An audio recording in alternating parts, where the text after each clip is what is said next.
ভারী বর্ষণের কারণে বান্দরবানের লামার আজিজনগর ইউনিয়নের মিশন পাড়ায় পাহাড় ধসে একই পরিবারের ৩ জন সহ অন্তত ৫ জনের মৃত্যু হয়েছে।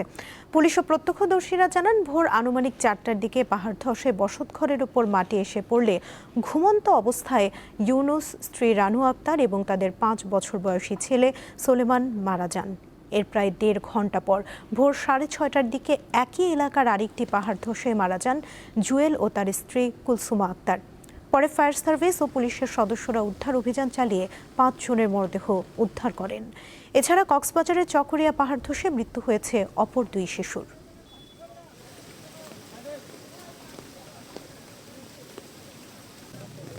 মোজো বিরাট কারবার।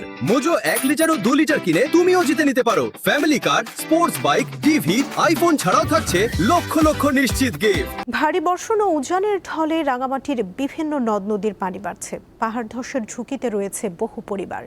এসব বিষয়ে জানাতে এবার রাঙামাটি থেকে যুক্ত আছেন সহকর্মী মিশু দে। কথা বলবো তার সঙ্গে।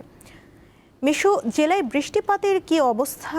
গত রাত থেকে এখন পর্যন্ত নদ নদীর পানি কতটা বেড়েছে জানাবেন।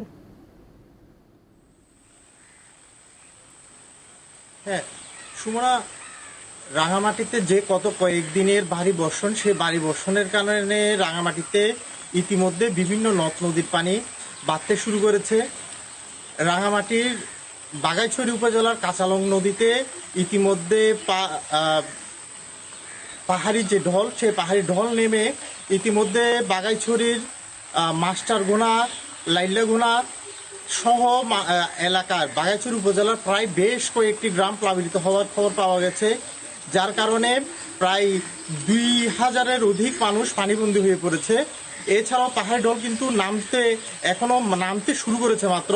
এটি আগামী আরও কয়েকদিন নামবে বলে আমরা স্থানীয় সূত্রে জানতে পেরেছি, যার কারণে এই পানিবন্দী লোকের সংখ্যা আগামী কয়েকদিনের মধ্যে আরও বৃদ্ধি পাবে বলে আশঙ্কা করা হচ্ছে। পাশাপাশি যেহেতু এখনও বৃষ্টি রাঙামাটিতে অব্যাহত রয়েছে, যার কারণে রাঙামাটির যে ১০০টি পয়েন্ট প্রশাসন চিহ্নিত করেছিল ঝুঁকিপূর্ণ হিসেবে, সেই ১০০টি পয়েন্টের বিভিন্ন স্থানে ইতিমধ্যে কিন্তু ভাঙন দেখা দিয়েছে, যার কারণে রাঙামাটির যে আশ্রয়কেন্দ্রগুলো, সেই আশ্রয়কেন্দ্রের লোকজনের সংখ্যা প্রতিনিয়ত বাড়তে শুরু করেছে।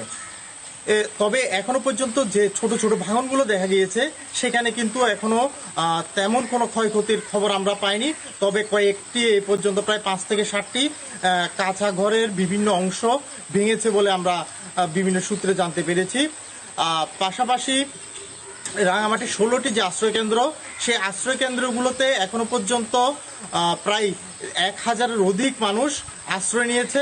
তবে প্রশাসনের পক্ষ থেকে আমাদের এখনো পর্যন্ত রাঙামাটি থেকে জানাচ্ছিলেন সহকর্মী মিশু দে।